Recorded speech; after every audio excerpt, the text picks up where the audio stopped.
I've done it. I've printed 4 wheels on my 3D printer that I designed in Fusion 360. These things are super simple and super basic, and I'm ready to go take this thing for a test drive. I think, realistically, these are probably not going to do any good. Thanks to somebody that commented on one of my last videos, I've now got inspiration to go and create a much more, how do I put this, suspension based tyre that's actually got a lot more flexibility and sort of like an inner core of air. So I'm going to see how this responds when I take this out on the road now. It's probably going to be quite dark because it is the evening, so we will see how this performs.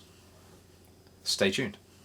So it's getting really dark. I have my goofy helmet on, and we're going to see if this thing makes a difference or not. So it's fairly dark, so I don't know how much of this you're going to be able to see.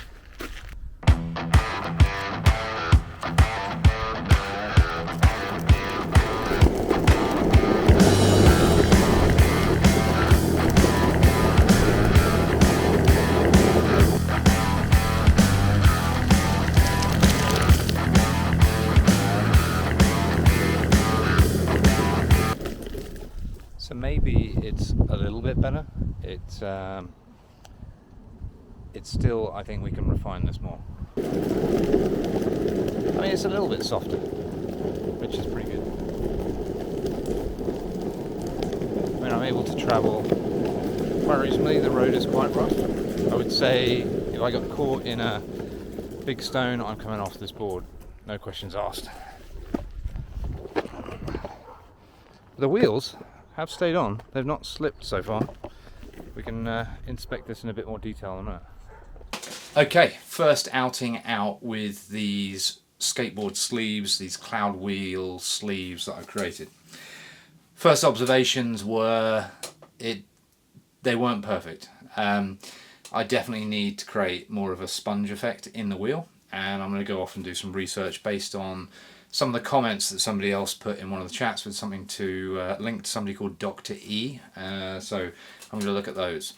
A couple of other observations now that I can actually see, because outside it was getting dark. I don't know if you can see here. So the wheel is actually starting to come off backwards. So the lip definitely needs to be there. Obviously I haven't bonded this to the skateboard, which is my plan. But I can definitely see that on this front one, for example, it's going back. So we're going to need to design a bigger lip, I think. So I put technically a 1mm lip. I'm thinking that I definitely need to put a bigger lip on there just to keep it in place, and we can sort of bang it onto the wheel.